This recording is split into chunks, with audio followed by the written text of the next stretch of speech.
Welcome to nation state dialogue series राष्ट्र राज्य संवाद श्रृंखला में आपका स्वागत है. 欢迎收看民族国家对话系列. It's a pleasure to have with us Professor Huang Jing. And Professor Huang Jing is Distinguished Professor of Shanghai International Studies University.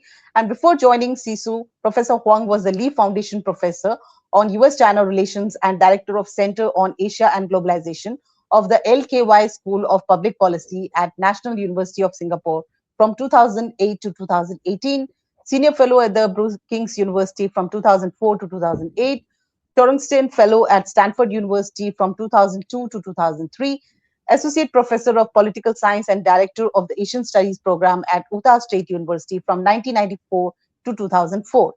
Professor Huang also taught at Harvard University from 1993 to 1994. He earned his master's degree in history from Fudan University and a PhD in political science from Harvard University. Professor Huang's main research and teaching interests includes security in Asia Pacific, US-China relations, major power relations, Chinese elite politics, China's foreign policy, and its development strategy. He is the author of numerous papers and journal articles and has authored two main books, Factionalism in Chinese Communist Politics, published by Cambridge University Press in 2000, which won the prestigious Masayoshi Ohihara Memorial Prize. And the other book is this Inseparable Separation, The Making of China's Taiwan Policy, published by World Scientific Press in 2010. He edited and co-edited several volumes on South China Sea, the environment policies of Asian countries, and the development of Russia's Far East and Siberia. So welcome to our show. So let me begin by asking you about the most hot topic. How do you assess Trump's visit to China, and what are the achievements and failures of his visit in terms of US-China relations? I would say that this visit by President Donald Trump to China is successful. It's successful for several reasons. First, that this is, in my view, a turning point in the U.S.-China bilateral relationship. That the two countries are on equal footing, according to New York Times, which I agree. Ever since the two countries normalized relationship in 1979, United States was always a stronger party, and China, of course, cope with or deal with whatever demands or issues, created by United States. In other words, United States is the agenda setter. China just passively respond to whatever issue U.S. raised. By this time, we know that the two sides are on the equal footing. Because of that, the two sides are most fundamental, I think, the far-reaching with a far-reaching significance, most fundamental agreement by both sides is that they're going to establish a constructive relationship of strategic stability, which means, in my view, the two sides realize they need a stabilized relationship so that both countries, United States and China, can manage this relationship in a way that it will not become a disastrous for both sides. Because of that, United States, in my view, this time also gives up the zero-sum game mentality. The two sides accept a coexisting game, which means that the two sides will have to negotiate, have to consult with each other on major issues, not just between the two countries, but also on other international issues in the national affairs. And last but not the least, number three, that the two sides has agreed to set up a series of consulting mechanism from the trade, tariff, to IR, even AI, even to military and security. Those mechanisms of consulting and dialogues will help two countries to manage the inevitable conflict of interests and maximize a common ground. In that way, China got what it wants, that is, United States recognized as a power of equal footing. United States would constrain its behavior, no longer give so-called unilateral sanctions against China. United States and China will engage each other to talk, to communicate, and coordinate or even cooperate on the issues with common ground, but issues with conflict interest. The two sides have to reach a compromise through this engagement. In that regard, I think the most successful part I want to emphasize here is that through this visit, the two sides have stabilized a bilateral relationship, which is very uncertain, largely because the uncertainty of US politics. About the failure is also goes two ways. For United States, of course, United States failed to really get any detailed results, which will have wait until Xi Jinping's visit to Washington, D.C. And United States also failed to have China give a kind of clearly defined support on the Iran war, because we know the United States want to end that war and they want China to help United States to do that. Of course, China promised to help, but to what extent and by what means China is going to help, that still remains a question. But for the China side, of course, China also wants United States to make a clear-cut promise on Taiwan issue, especially to oppose Taiwan independence. We know that Donald Trump also said, I don't want to talk about it. And China draws a red line, but to what extent United States will, follow, will promise not to cross this red line, we still wait to see. But there is one fundamental change, subtle but very fundamental, that the United States, Donald Trump said in the airplane on his way back, and also in his interview with Fox News, he said Taiwan independence will lead to war. That is the reason, if there's a war across Taiwan Strait, will be Taiwan independence. That is a very fundamental change. Before this visit, United States position is always this, that is, United States does not support Taiwan independence, but they believe that the war, if there would be a war, it was because mainland China will use force to attack Taiwan.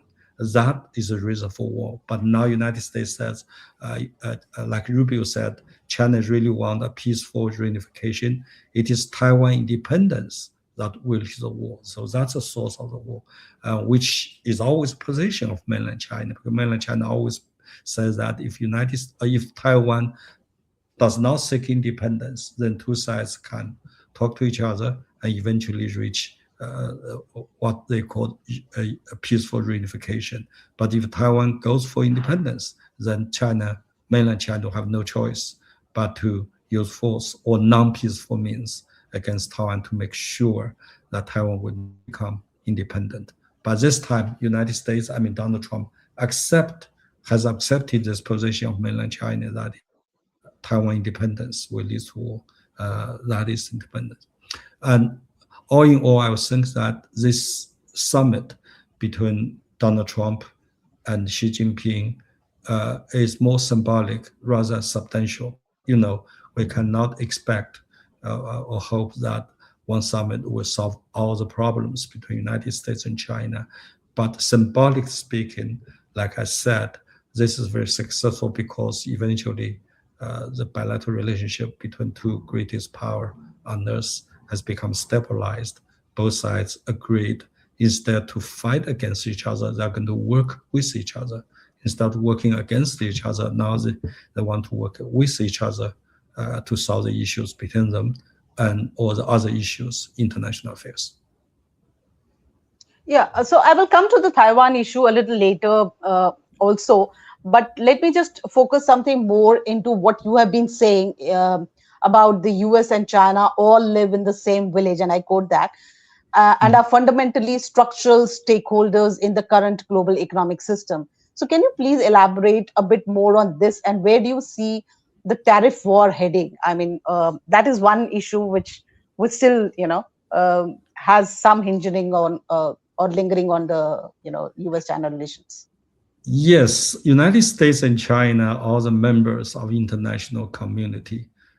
No doubt they have a conflict interest. And also the fact a lot of US politicians or political establishment see the rise of China as a threat, not only to United States security, but also to the hegemony of the United States. And because of that, ever since the second term of President Obama, they began to try to contain contain China, try to slow down China's development, try to prevent China from becoming the so-called number one or even surpass the United States. But for the China side, of course, China's right of development should not be violated. China said, you cannot deprive me of my right of development because China want to develop. And that's the point.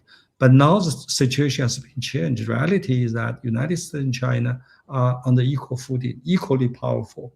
And both sides realize that the confrontation will be disastrous for both sides, will be self-destructive. That's a fact. Basing on this fact, the two sides realize that they actually have a lot of common ground. I just gave two examples. One is that both sides want to maintain global financial stability, because if you have a crisis like 2008 revisit us, both the United States and China will suffer.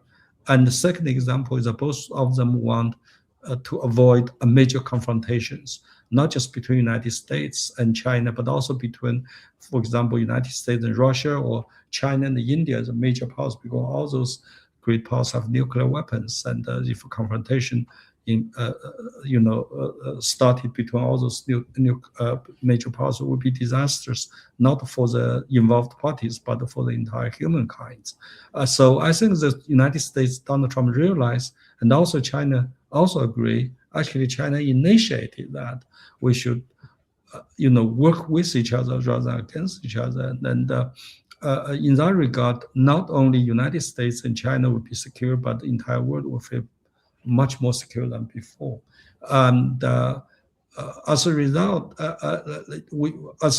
we see that President Donald Trump, from day one of his second presidency, will say that if China work with us, I quote, if we can work with China, we can solve all the problems of the world. And it is also from his position, he wants United States and China to form so-called G2, because he believes that this G2 will manage all the issues in his term, in his favor. Of course, China does not want the G2 for very obvious reasons, because China does not want to put China in opposition to the rest of the world.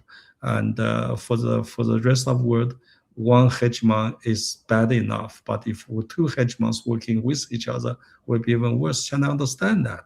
China will not form the kind of G2 in Donald Trump's term. But that, having said that, does not mean China does not want to work with the United States. Of course, China, you can see that laid red carpet to President Trump, and also made everything possible to reach a compromise or cooperative relationship with the United States based on the constructive relationship of strategic stability, which both sides agree in this meeting. So indeed, the bottom line, or the essential point I try to make here by saying that United States and China is in the same global village, is this, that is, if the two sides work with each other, two powers work with each other, it will benefit not only United States and China, but in the entire village we call the global village. But if the two sides confront against each other, it will be disastrous for all of us, including United States and China. So, I mean, I'm going back to your, proposition on Taiwan, and you said that if Taiwan declares independent, there is a possibility of US-China conflict. So how large do you see the possibility of US-China conflict on Taiwan? And how is China planning to avoid this? I mean, of course, this one summit is broader understanding, and then we expect that Xi Jinping would be traveling to US on September 24th, as Trump mentioned. But I mean, how do you see that on a long-term basis? How much is the possibility that China would be able to avoid this conflict? I would say that the US-China confront over Taiwan issue, the possibility of this confrontation is very low, is near zero. The reason is this, from day one, the Taiwan issue, from China's point of view, the Taiwan issue is actually an American issue. In other words, if there would be no support, had there be no support from United States, Taiwan will not be an issue. The Taiwan issue has been there since 1950 for all those years. It's because United States tried to utilize Taiwan to have a hold on China. In other words, Taiwan has become a very useful, a very substantial bargaining chip of United States, not only to slow down China's development, but also gain something that otherwise will not receive. So from day one, Chairman Mao Zedong has made it very clear: if we want to solve the issue, we means China. If China wants to solve the Taiwan issue, it has to solve the American issue. To put it simply, if United States is stronger, especially military power is much stronger than China in the Western Pacific, then China will be very careful not to use force against Taiwan, because if China had done that, China would have to take on a much stronger party. That's why China's be very careful. But on the other hand, no Chinese leaders would survive if they allow Taiwan to become independent, because very obviously, Taiwan's return to mainland China is a very important part of post-war order in Asian Pacific. We know that post-time declaration has made it very clear that Japan will have to return all the territories it occupied to the original country. Taiwan originally is part of China. Indeed, Taiwan was returned to China in 1945, but because the China Civil War between CCP and the KMT, Taiwan became a so-called separated from mainland China, first under the governance of KMT or Kuomintang, and later, of course, now by DPP. Having said that, mainland China always insists this one China principle, in which a very important part, a substantial part, is that Taiwan is part of China. And also that's a principle China has insisted when China normalized its relationship with United States or with any other countries on earth. That is, if you want to have a diplomatic relationship with China, you have to recognize that one China policy. That is, there's only one, but there's one China, and Taiwan is part of China. And the United States realized that. That's why the United States has severed, cut off all its official relationship with Taiwan. And the confrontation between the United States will take place in this kind of scenario. That is, Taiwan declares de jure independent, and mainland China will have no choice but to use force or non-peaceful means against Taiwan, as it has been held by China's anti-secession law. In other words, the Chinese law will require China, mainland China, to use non-peaceful means against Taiwan if Taiwan declares independence. And in this kind of scenario, if United States believe Taiwan, and indeed a lot of U.S. security establishment sees Taiwan as a linchpin in the entire security architecture of Taiwan, established by United States ever since 1945. So United States will have to intervene, because if United States fail to intervene and the entire architecture, security architecture established by United States since 1945 will collapse. Then in that way, China use non-peaceful means or use force against Taiwan when Taiwan declares independence, and U.S. will have to intervene to secure the entire, not just Taiwan, the entire security architecture in the Asian Pacific, which is vital for United States security interests. Then the two sides will confront. That's a scenario. But I would argue that possibility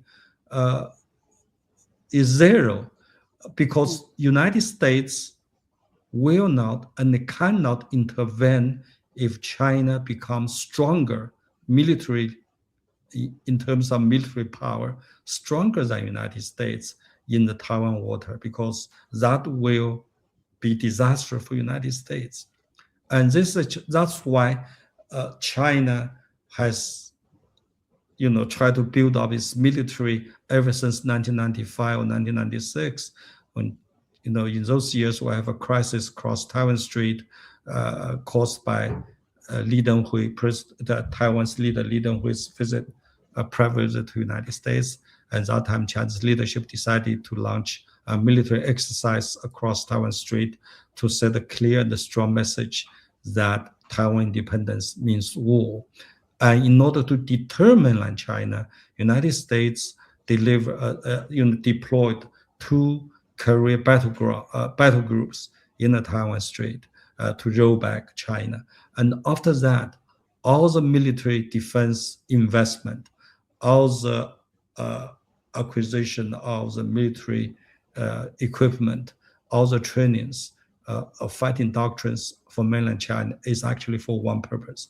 That is to defeat United States in the Taiwan water if there is a war, if a war started in that places. And now, after all those years, we know that at least if not in the Western Pacific, at least within 2 so-called island chains, Chinese military does have this capability to deny the U.S. military entrance into the war, the called capability of denial. This is being officially recognized by the United States. That's why President Donald Trump made it very clear that if there is a war caused by Taiwan independence, as he said in the interview, both on his way back and with Fox News, he said if there is a war caused by Taiwan independence, United States will not fight a war 9,500 miles away. We're not going to fight for Taiwan independence.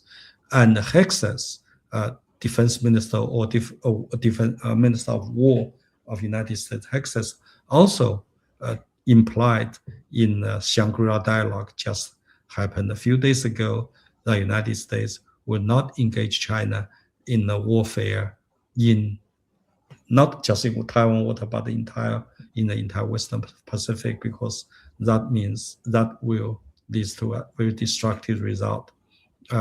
In that regard, I think confrontation between the United States and China, the possibility of that confrontation is very low because neither side can be sure they're going to prevail in the confrontation, especially the United States.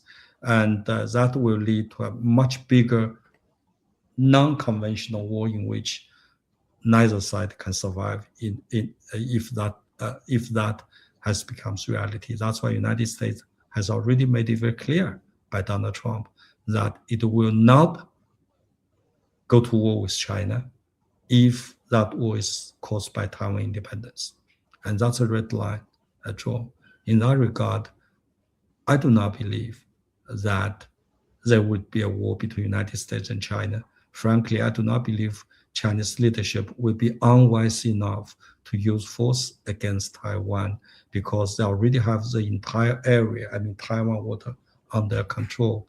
Since Pelosi's visit to Taiwan in 2024, China has made a regular military exercise around Taiwan, become a regular issue. And in all those military exercises, we do not see a single U.S. airplanes or warships enter the Taiwan water, which was very, very telling, very revealing. And also, mainland China's Coast Guard has become exercise laws in the Taiwan water. So from China's wisdom of warfare, one victory without using force is a wise way to do that, as Sun Tzu said.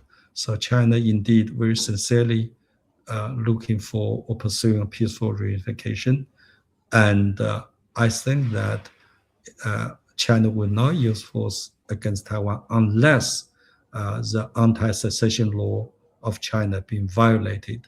There are 3 conditions which has to be met before China are going to use force against Taiwan. Number 1, Taiwan declares de jure independence. Number 2, the foreign forces directly involved into Taiwan affairs. For example, U.S. troops landed in Taiwan or Japanese troops landed in Taiwan. Number 3, peaceful reunification become hopeless all the three conditions set a very high threshold. And we also know that since 2023, China has made it very clear it's a major policy, it's a principal policy for China, will not allow the ravage of war to enter Asian Pacific. In other words, China has made a very firm commitment to make sure Asia Pacific will be peaceful and secure. In that regard, China will not violate its own principal policy. But you also mentioned somewhere, but one of the factors which is very crucial in all of this is Japan. And some of the people have been talking that during Trump's visit to China, one of the main points of discussion between China and US was on Japan. So in your assessment, how do you see this triangular relationship? Because I mean, even in the Taiwan conflict, Japan is one main actor, which is very crucial. And otherwise also US and Japan have allied relationships. So how do you see that kind of a relationship evolving? First, in terms of history, China have suffered tremendously by Japan's military crime during World War II. Right. And Japan is defeated. And Japan, as defeated nations, has promised to remain a peaceful nation. In that regard, that Japan is not allowed to even have military forces, or at least offensive military forces. That's a very important part of post-war order in Asia Pacific. And China and Japan always have a very okay relationship, a stable relationship ever since 1972, when Takaichi, when the two sides normalized its relationship. But recently, three things happened. Number one, we see a revival of the so-called of the Japanese right wing. They want to restore the great Nippon, in Abe's words, a great Nippon of their grandfathers or fathers Nippon, which it's alarming to the Chinese ears, because a great Nippon in Abe's grandfather's time is Japanese imperialism, militarized Japan. And second is that Japan has made it clear, especially by the current incumbent Prime Minister Takaichi, that Taiwan issue involves Japan's security. So if there is an issue or if there's a confrontation in Taiwan, Japan will have to activate the so-called collective security law. In other words, Japan is going to involve, which from China's side, this is absolutely a red line, because China will not allow any country, including the United States, let alone Japan, to intervene in this internal issue of Taiwan. And Takaichi made it an open, very provocative statement. Third, number three, and last but not least, it is obvious tendency under the leadership of Takaichi, Japan is return to this militarization road by not only, producing the very offensive weapons, but also export it to countries like the Philippines. So all of this to China is very serious issues. It's not because China feels threatened, but because this is very obvious violation of the post-war order in Asia Pacific. Can you imagine if Germany does this, what will have a reaction from the rest of the world? And this is first in terms of history. And currently it's obvious that the Trump administration has put the US-China relationship above the US-Japan relationship. He says this again and again. For example, in the summit in Busan last October, Donald Trump made it very clear that he prioritized the US-China relationship more than the US-Japan relationship. Let's keep in mind, President Trump visited Japan first before he went to Busan to meet with President Xi Jinping. In that meeting, the two sides had nearly 2 hours talk, actually 1 hour and 45 minutes. President Trump did not mention at all, did not mention Taiwan, did not mention US-Japan alliance, did not mention about the tension between China and Japan. All he talked about is try to work with China, so-called G2, to solve the issues between United States and China. After he returned to Washington, D.C., there is a press conference by Secretary of State Rubio. In that press conference, a reporter asked this question. He said, there's a tension between China and Japan. As Japan's allies, what is U.S. position on this issue? And Rubio's response is, let me quote, he said, our relationship with China is good. And if we can have a good relationship with China, I believe, as he said, Japan's relationship with China should also be managed, should also be good. Obviously, again, like President Donald Trump, Rubio has placed U.S.-China relationship above U.S.-Japan relationship. We know that after China and Japan's tension emerged because of Takaichi's very provocative remarks in the Japan Congress, that is, he said, if there's an issue on Taiwan, it will be issue for Japan. Japan will activate a collective defense law to get involved, intervene. China made a very strong response, so the tension emerges. After that, President Donald Trump and President Xi Jinping has a phone conversation. After a phone conversation, Donald Trump called Takaichi himself. We know that from the media, U.S. media, not Chinese media, U.S. media. And Donald Trump told Takaichi, said, I quote, he said, our relationship with China is good, going to be great. Don't mess up, lower your voice, unquote. That's what Donald Trump said. After his visit to China this time, he has 9 hours conversation, private and public, 9 hours conversation with Xi Jinping. And as soon as he boarded on the airplane, Takaichi cannot wait, call him. And Donald Trump only gave her 50 minutes conversation. And after that, President Donald Trump made it, the message is clear that don't mess up. So in this regard, we can say even President Trump says that it is United States, it is Japan, not United States, not China, it is Japan, try to provoke some sense. And during the conversation between Xi Jinping and Trump, what they talk about is how to maintain the post-war order in Asian Pacific, because that's a foundation of peace and stability in the region, which both the United States and China has a vital stake here for the peace and stability in this region. So in that regard, I believe it is a position of United States now, it's a position of Donald Trump administration now, that is to maintain a stable bilateral relationship with China and the United States is more important than strengthen the US-Japan alliance at a time when there is tension, clear tension between China and Japan. Actually, if you look at the situation right now, you look at around Japan, no one likes what Takaichi is doing. Russia does not like it. Koreans does not like it. China does not like it. Of course, that's why Japan to go so far, go to Philippines to find a kind of warm shoulder.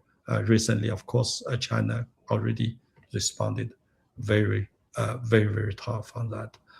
So my final point on this is that I do not believe it serves Americans' interests to back up Japan when Japan is trying to provoke China, to challenge China. As a matter of fact, that's exactly what Donald Trump has been doing. That is, to calm down Japan, tell Japan, do not mess up, as he said, because now for him, the stability of relationship between the United States and China is much more important, is fundamental for America's interests in Asia Pacific. Okay, let me just pull you a little away from all of this to what is happening in the Asia Pacific, and that is Quad, right? And it is again in the limelight. So how do you see it evolving, and what are China's concerns regarding Quad? China did has very great concern about Quad during Biden administration, because at that time the Biden administration has made it very clear that want to use Quad as an instrument to contain China. But in those years, however, China knows what really matters in Quad is India. If India really want to be confronting against China, confrontational, see China as an enemy, then Quad will be very dangerous. But we also know that India, ever since 1947, after India becomes independent, non-alignment has been a principal policy for India. In other words, India has a very independent diplomacy. India does not carry anybody's water. India want to maintain a kind of balanced relationship between United States, India, Russia, and China in that regard. So as long as India does not see China as an enemy, and the Quad can be managed first. And second, we know that there's a mismatch of interests between India, United States, Japan, and Australia. All India want is to balance out China, to make sure China will not, break this balance, strategic balance. That would be very bad from India's perspective. So Indians does not want to make China enemy, but want to maintain a strategic balance so that China and India will not go into a confrontation, because there are some serious issues between China and India, for example, border issues. But for the United States, it wants to contain China, and Japan's interest is in East China Sea, Taiwan, and the South China Sea, and India want Indian Ocean first. And secondly, and the United States and Japan, economically speaking, want to decouple with China, but India does not want to do that. India just want China to correct this increasing trade imbalance between China and India. But not least, I think Indian sees is a fundamental threat to national security is from Northwest, because from Turkey all the way to Saudis, Central Asia, Middle East, all this very large area are Islamic countries. I call it Islamic Belt. And we know that Modi administration is not very friendly towards Islamic countries, especially this Pakistan. So for India, balanced China is for the purpose that some enemies like Pakistan and so will not make advantage of the imbalance between China and India to gain against India, so that India maintain a balance with China so that it can hold off Pakistan's pressure or can manage Pakistan. So we can see that there's a lot of mismatch of interest over there. So Quad is not an alliance. So therefore, China believes from day one the Quad is manageable as long as China not to push India over. We know that for China and India, both sides, despite all the problems or tensions, both sides has a bottom line. China's bottom line is that do not push India over to the other side. And India's bottom line is that do not make China an enemy. So if both sides hold this bottom line, and Quad is manageable. And going to Trump administration, China's concern for Quad even less, greatly decreased. First and foremost, we know that President Trump or Trump administration has really created a lot of problems between India and United States, not just tariff, but on security issues. On United States, has really given Pakistan, for example, a much larger room in international affairs, especially during Iran warfare. That, of course, is a very negative development to India. Also, Donald Trump does not want a kind of relationship to balance China out. He wants India to pay more money, to pay more tariff. He thinks India is take advantage of the United States. For example, China, Turkey, India, or even like Japan, all those countries has buy a lot of energy oil from Russia, but Donald Trump just singled out India as one to really put pressure on, which is quite discriminating in my view. So in that regard, even though Rubio did have a very successful to New Delhi, and the four foreign ministers of India, United States, Japan, and Australia did have a very good Quad meeting in India. But from China's side, first and foremost, it did not declare a summit of Quad. In other words, the highly expected summit of Quad has aborted. As no way. And second, if you look at the statement by four foreign ministers, is much more watered down, and all India want to get involved is a surveillance, not security. And on the rare earth issues, which the Quad really want to work with each other, but rare earth requires investment, basically capital, requires technology, requires supply chain. All of that are very capital intensive. Who is going to be responsible for that? We don't have any substance in it. The foresight just says that we want to work on the rare earth, but who is going to pay for it? How are we going to build up supply chain with the technology and so on and so forth?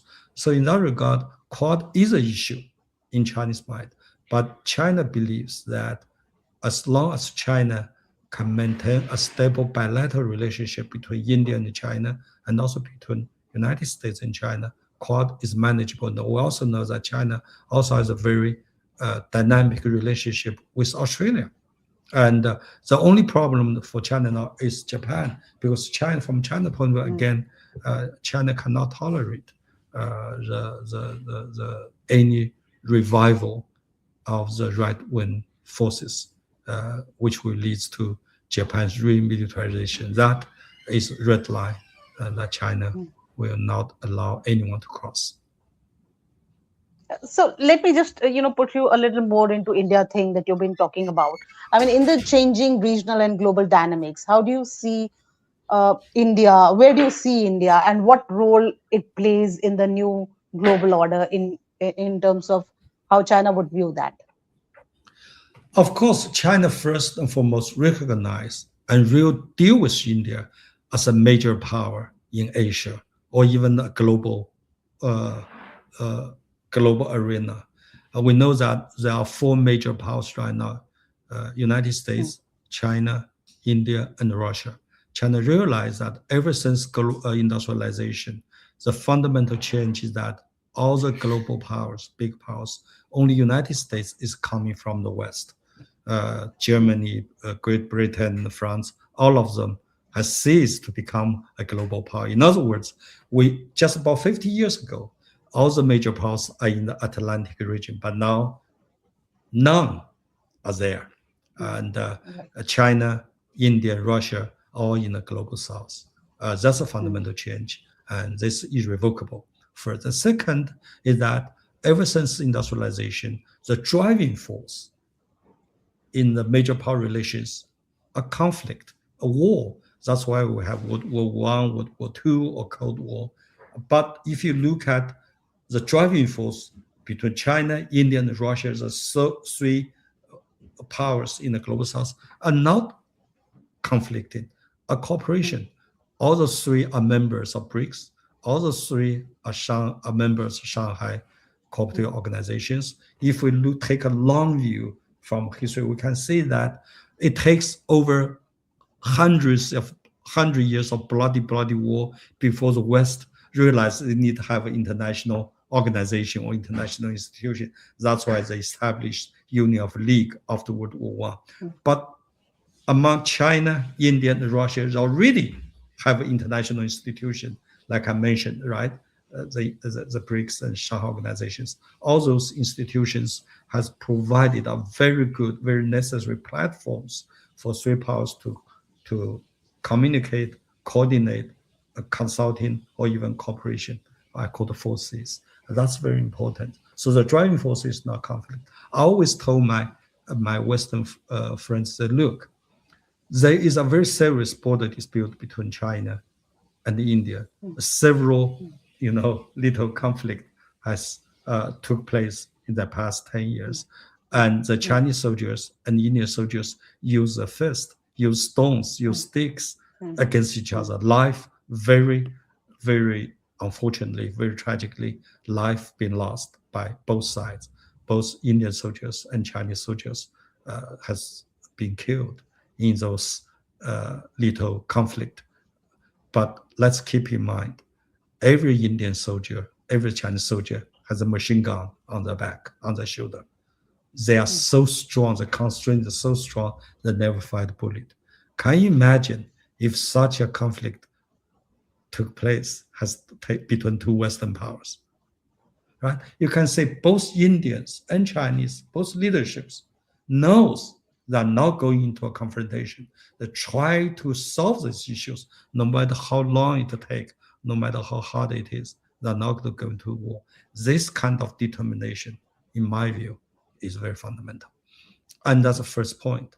The second point is that there are problems between China and India, but there are two kinds of problems. Problem number one is the historical problems, like border issue.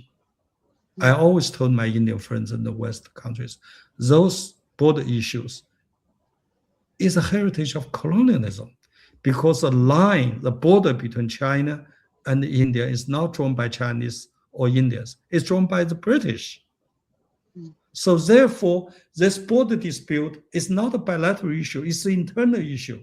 Neither New Delhi nor Beijing can make any meaningful compromise, because that provoke very strong nationalistic backlash at home, because this borderline remind Chinese as well as Indians how much they have suffered, how much they have been humiliated during the colonialism. British Raj and China, of course, 1840. So as a result, both sides, both leaders, Chinese leaders, Indian leaders, no matter how rational it is, they have to answer the people at home first. That's what holds them to reach any meaningful conference on border issues. That's a historical issue. So I always argue that the border issue between China and India for now is an issue for management, not an issue for solution, because it is very difficult. That's exactly what agreement between Muhammad Hussein and Wen Jiabao in 2009. That is, let's manage this issue so that it will not escalate into big tension. But the more important issues, current issues that needs to be taken care of, I think need a solution. That is this growing trade imbalance between China and India. That's a real serious issue, because that matters for the development of both countries. I think both Chinese leadership and Indian leadership should really sit down to talk about this issue. This issue is for solution, not just for management, because you simply cannot manage a blowing, an increasing trade imbalance. That's the issue between China and India. And the third part is that there's a mismatch of position between China and India, which I think has become very troublesome. I mean, it's an obstacle between two sides. India see China as the only one, because India see China as the only threat, no matter how you look at it, from 1962 or today and so on and so forth, from China-Pakistan relationship. Just like China see United States as the only one. But China see India as one of many. In other words, China see India as one of the many powers. China have to deal with it. So China always view China-India relationship from a larger picture, from a global picture. When China look at China-India relationship, China will have consider China-Russia relationship, China-United States relationship, or China-Pakistan relationship in that regard, even China-Nepal relationship. So in all those big pictures, China find a position of India.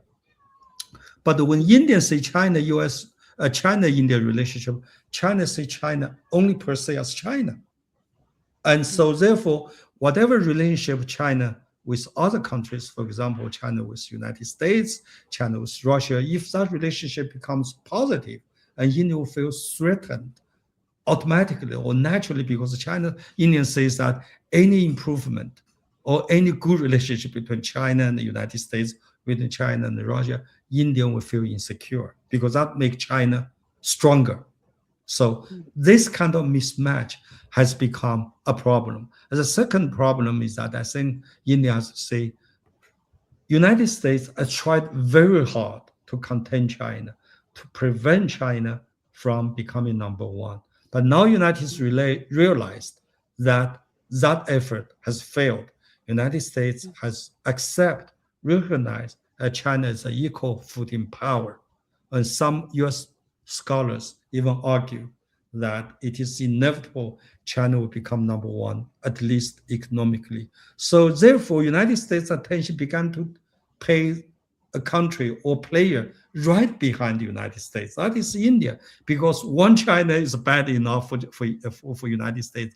But if India is also become stronger than United States, which is very likely, because give India another 20 or 30 years, everybody argues that in 2050, for example, the number one economy will be China, number two economy will be India. So United States right now we say, if I cannot maintain number one, at least I'm not going to become number three. I think that explains why the Trump administration, actually it's not Trump, from Biden administration, the United States more and more like try to contain India in that regard. So that put India in a very, not difficult, but very awkward relationship. You want to work with United States to balance out China, but United States said, look, I want pass you over your head. I want to directly have a relationship with China. I'm not going to work this kind of bilateral relationship between India and the United States in your term. I'm going to direct deal with the Chinese and then deal with you. So India feels like being passed by. So how to deal with this? I still believe, if I was thinking from a very more rational point of view, I still believe non-alignment is a very good policy for India. For India to make an alliance with anyone, against anyone, would not work for India's interest, especially on China. I think between China and India, I think China, of course, I think Chinese leadership understand that, because I talked with them, that India is a power. For example, I always argue, no matter how good the relationship between China and Pakistan, China cannot solve the Indian problem. But if China has a good relationship with India, China can solve all the problems in the rest of South Asia. That's a fact. Where India is a power China has to reckon with and to deal with.